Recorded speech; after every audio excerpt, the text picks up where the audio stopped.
दरबारियों, कहिए दीवान साहब। माइक और बढ़ाइए भैया। दरबारियों, कहिए दीवान साहब। जी दीवान साहब। तुम्हें मालूम है कि हम यहाँ का कौन है? जी हाँ मालिक, क्या मालूम? आप यहाँ के दीवान साहब हैं, यहाँ के आप मालिक हैं, यहाँ का आप मालिक हैं, आप मानित और सम्मानित आप जमींदार हैं। इस पूरे पंजाब, पूरे तेरे पंजाब में शोहरत हमारे दीवान साहब को छोड़कर और किसकी होती है? सही कहता है। यहाँ केवल शोहरत दीवान की है। चुप, बस। एक काम कर, क्या काम है दीवान? इसी वक्त हमारे दोस्त ठाकुर रणजीत सिंह को बुला के ला। जा।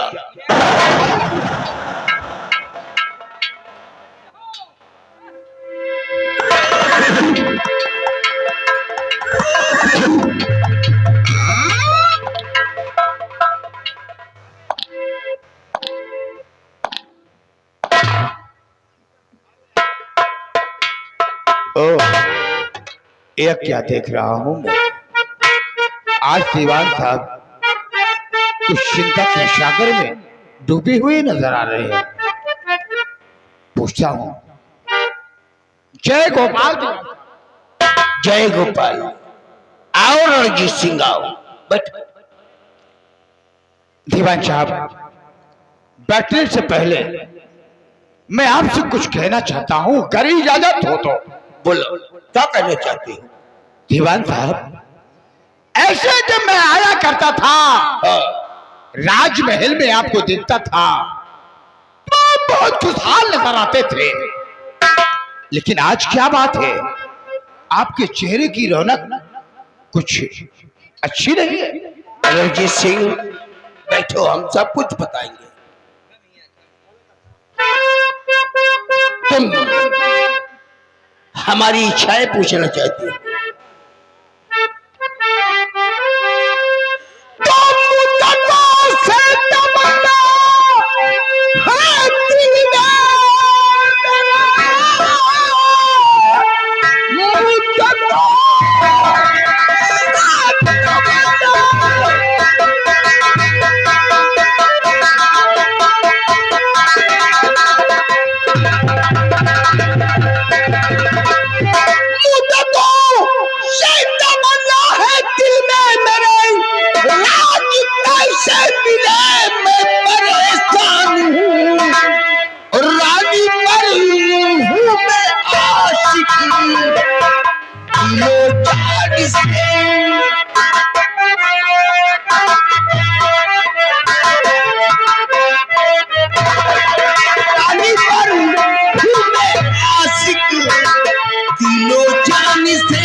रानी से शादी रचाऊं तेरी और रानी से मिलके मारूं।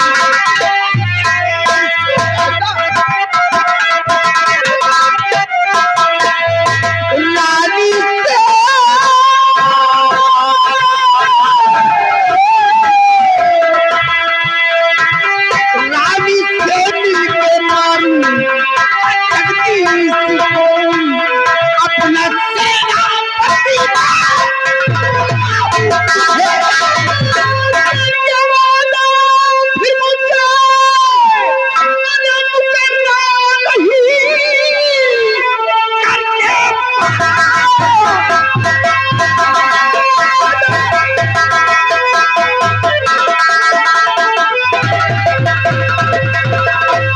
जवाना फिर मुझसे मुकरना नहीं।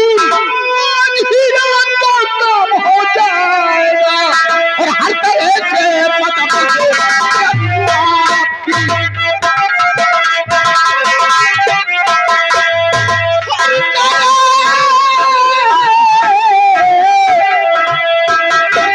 की मदद में करूँ आपकी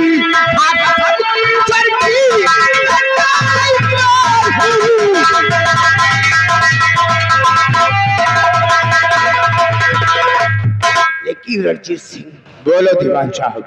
हमने हर चीज तो सोच लेते हो, लेकिन महाराज को मारा कैसे जाएगा? आखिर ये दीवान आपके हाथ में दो धारी तलवार है। रणजीत सिंह ना जो दीवान बोलता है वही करता है।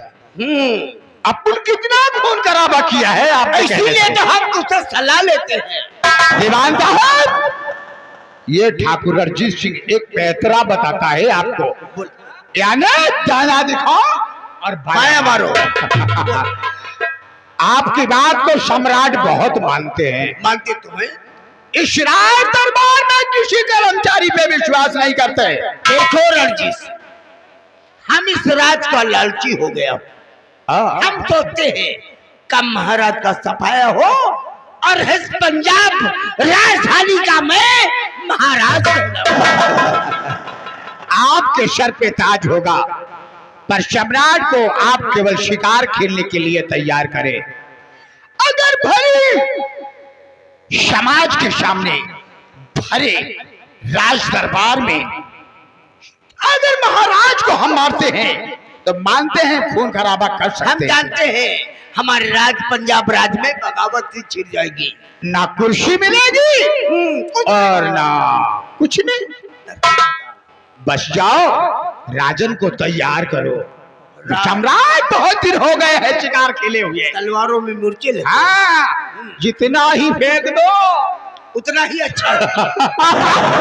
अगर वो तैयार हो गए ना तो जंगल में शेर और हिरन का शिकार नहीं करेंगे हम तो, केवल महाराज का शिकार होगा। रणजीत सिंह, हम जहां महाराज को लेकर मिलेंगे तुम्हें वही मिलना होगा, ठीक है? लेकिन इस साले चिलांडुओं को समझा के रखना, समझे ना? समझा कर तपाओ।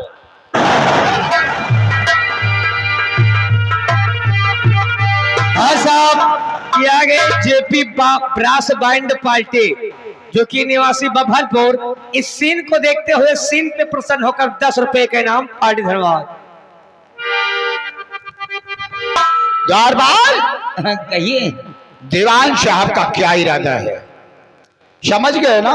समझ गए बाबू। इस दुनिया में जिसके पास धन दौलत नहीं है ना, वो इंसान कीड़े मकोड़े जैसा है।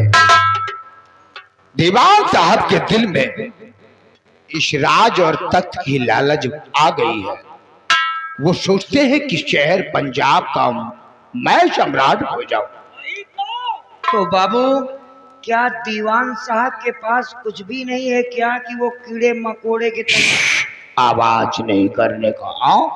ठीक बाबू। अगर तुम हमारी बात को मानोगे, सम्राट का हम लोग फिनिश।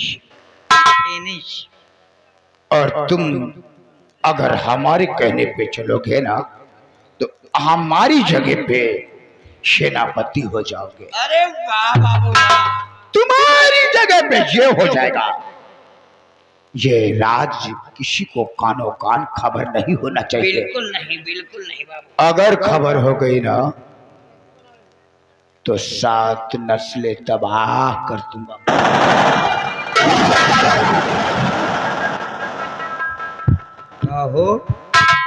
कहो हमका यार यह समझ में नहीं आ रहा है। पहली बात इसको आप गिराइए। वह तो गिरबे करे। उसके बाद में बता रहे हैं हम क्या होना चाहिए। हाँ वह तो गिरबे करे।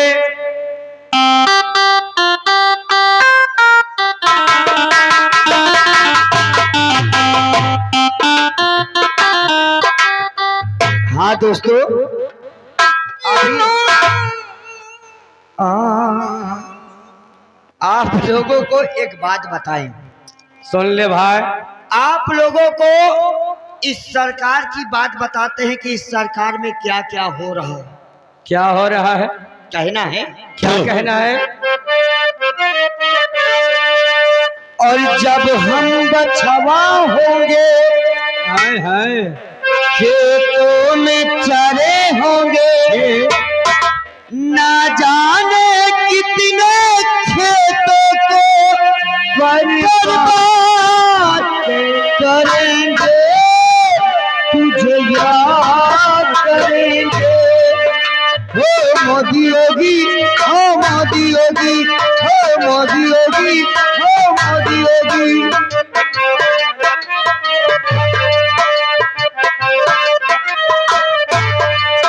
जब हम बछवा होंगे खेतों में चरे होंगे ना जाने कितने खेतों को बर्बाद करेंगे तुझे याद करेंगे। हो मोदी योगी हो मोदी योगी।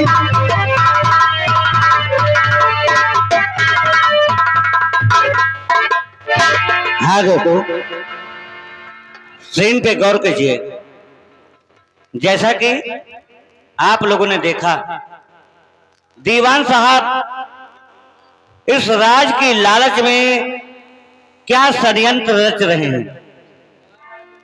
और इधर देखिए ये महाराज जयपाल का दरबार आप लोगों के सामने नजर आएगा,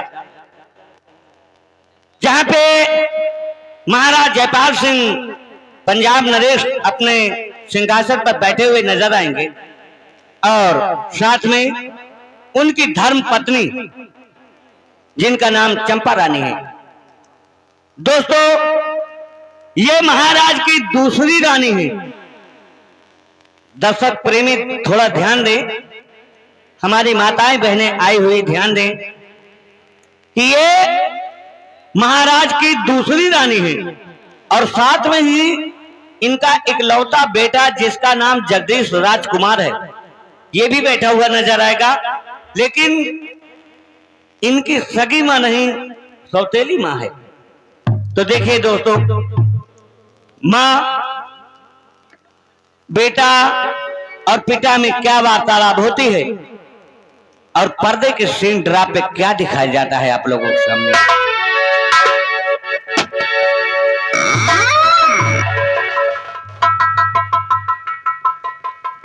महाराज की जय हो महाराज की जय हो महाराज की।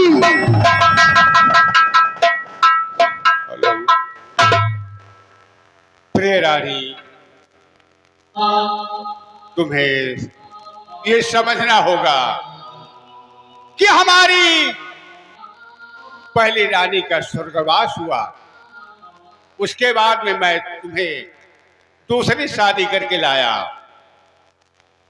लेकिन यह मेरा बेटा जगदीश राजकुमार पहली रानी के संतान है। इसे दुख और तकलीफ तुम्हें नहीं देना होगा ताकि ये समझ न पाए कि हमारी ये दूसरी मां है। मैं जगदीश राजकुमार को सगी मां की तरह प्यार करती हूँ। यही मैं जानूंगा। अगर आपको विश्वास नहीं है तो राज जी से पूछ सकते हैं। राजकुमार, तुम ये बताओ कि तुम्हारी ये सौतेली माँ तुम्हें प्यार देती है या कि नहीं? जी पिताश्री, माँ मुझे बहुत प्यार देती है। माँ जी सही कह रही हैं। यही मैं जानना चाहता था कि हमारे बेटे के ऊपर अगर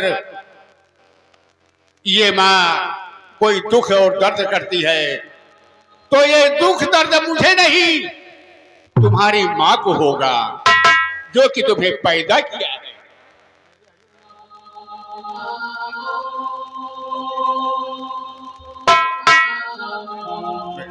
हैं? बेटा, तुम्हें घबराने की कोई जरूरत नहीं है जब तक मैं जिंदा रहूंगा, क्योंकि मैं ये बूढ़ा हो चुका हूं और तुम्हारी माँ अभी सयानी है। वो तुम्हें प्यार देगी और कभी इस ताज और तख्त का तुम्हें मालिक बनाएगी।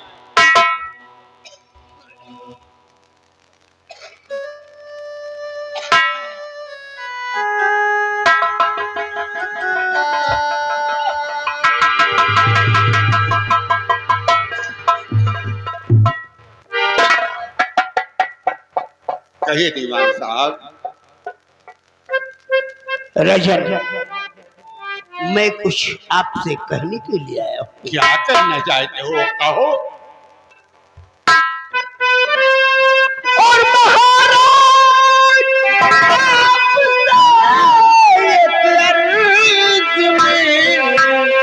करने को आया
साहब। रजन, बड़ी अच्छी बात तुमने कहा। काफी दिन गुजर गए लेकिन शिकार खेलने के लिए रजन, तलवारों में मूर्छे लग गए। क्यों नहीं, मैं मानता हूं, लेकिन मैं चलूंगा शिकार खेलने के लिए जरूर, लेकिन आगे चलो और चौराहे पर मेरा इंतजार करना। जैसी इच्छा। मैं बहुत ही जल्दी आपसे मिलूंगा। रजन, आपके हुक्मों का पालन करना हमारा कर्तव्य और धर्म है। मैं आपका आगे इंतजार करता हूँ।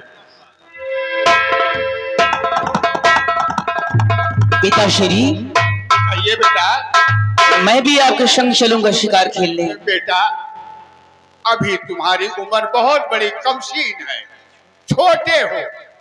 अगर जंगल में जाओगे शेर